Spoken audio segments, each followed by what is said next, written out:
बदले, न इसने केस खोले हैं। अभी ढोलक नहीं गमकी, अभी पायल नहीं छनकी, अभी चूड़ी नहीं खनकी, अभी बिंदिया नहीं चमकी। हमें मालूम है कि ये दुल्हन हम किस भांत लाए हैं।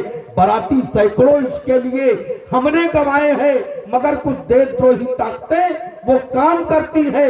घिनौनी हरकतों से ये दुल्हन बदनाम करती है। तो आइए, भारत माता रूपी दुल्हन को सजाने और संवारने का जो संकल्प डॉक्टर श्यामा प्रसाद मुखर्जी और पंडित दीनदयाल उपाध्याय जी ने लिया था, उस सपने को साकार करने के लिए जब वो चले, कहां, जम्मू कश्मीर की सड़कों पर मुट्ठी भर लोगों के साथ जब डॉक्टर श्यामा प्रसाद मुखर्जी चलते हैं, तो जम्मू कश्मीर की सरकार कांग्रेस के इशारे पर उन्हें जेल के सिक्चों में डालने का काम कर देती है।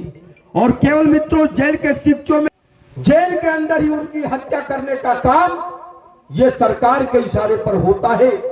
और डॉक्टर श्यामा प्रसाद मुखर्जी की हत्या इसलिए की जाती है कि ये जो राष्ट्रवाद का बीज पनप रहा है, ये बीज पनपने न पाए, इसे पहले हम कुचलने का काम करेंगे।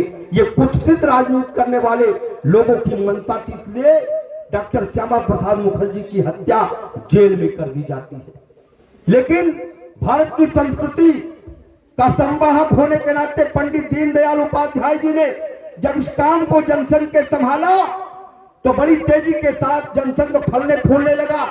और थोड़े ही समय में जनसंघ के विराट रूप को देख करके कांग्रेस के आंखों का किरकिरी बने पंडित दीनदयाल उपाध्याय की हत्या भी करवाने का प्रयास किया जाता है और हत्या करवा दी जाती है। तब जब वो लखनऊ से मुगल सराय जा रहे थे रेल से, तो मुगल सराय स्टेशन के पास उनकी हत्या करके उनके शव को पटरियों पर फेंक दिया जाता है। और मेरे मित्रों, इसलिए हम कहते हैं कि एक की हत्या जेल में और एक की हत्या रेल में। जेल यानी संघर्ष का प्रतीक, रेल यानी दौरे और प्रवास का प्रतीक। संघर्ष और दौरे प्रवास के बीच से 6 अप्रैल सन 1980 को भाजपा पैदा होती है। मेरे मित्रों, भाजपा पैदा होती है।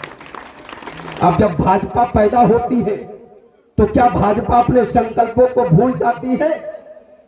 नहीं ना। लेकिन बहुत सारी बातें मैं करूंगा तो 1.5-2 घंटे लग जाएंगे, इसलिए काटते हुए अपनी बातों को मैं 2014 के पहले आपको ले चलता हूं। हिंदुस्तान की तस्वीर आपके सामने 2014 के पहले क्या थी? पश्चिम में पंजाब चल रहा था, पूरब में आसाम चल रहा था, उत्तर से लेकर दक्षिण तक सारा हिंदुस्तान चल रहा था। राजनीति की दावानल ने सारा भारत कांग्रेस ने करके दिखा दिया था। अंग्रेजों ने हमको बांटा था केवल अपने देश के खातिर, कांग्रेस ने हमको बांटा कुर्सी के उद्देश्य के खातिर। घर घर बांटे बांटे, उपवन बांटे, खेत खेत की म्याद बांट दी। कांग्रेस ने एक वोट की खातिर देश की हर बुनियाद बांट दी।